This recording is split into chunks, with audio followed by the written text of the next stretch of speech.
The night was dense with a silence that amplified every sound.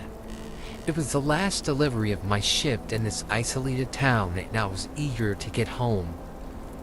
The house at the end of Willow Lane seemed misplaced, too large and too grand for such a desolate area. The door creaked open before I even knocked, revealing a gaunt old man with watery eyes. "You took long enough," he rasped, fingers trembling as he handed over the cash.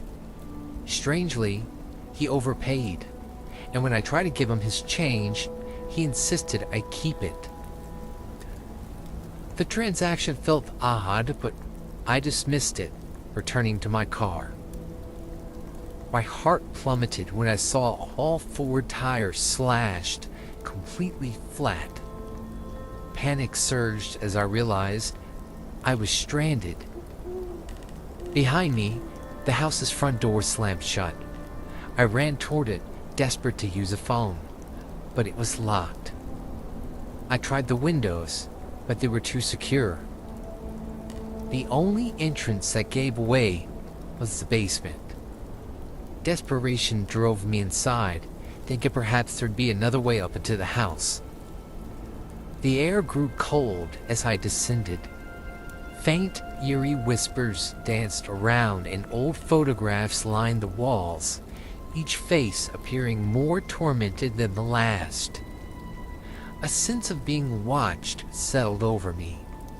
I turned to leave, but the basement door had closed behind me, locked.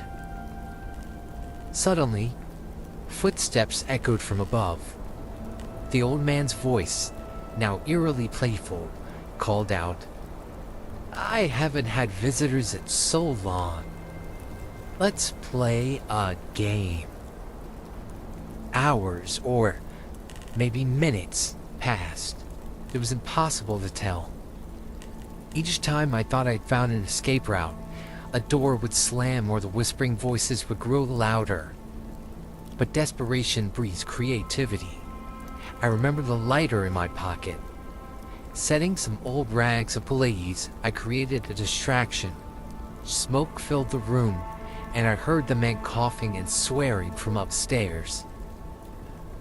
Risking it all, I threw my weight against the basement door, which to my surprise gave way. I bolted past the old man, who was now disoriented from the smoke, and sprinted into the dense night. Eventually, I reached the main road, flagged out a passing car, and left that haunting town behind. But the memory of that night, and the chilling face of the man at the end of Willow Lane, remains forever etched in my mind. And I swore off late-night deliveries for good.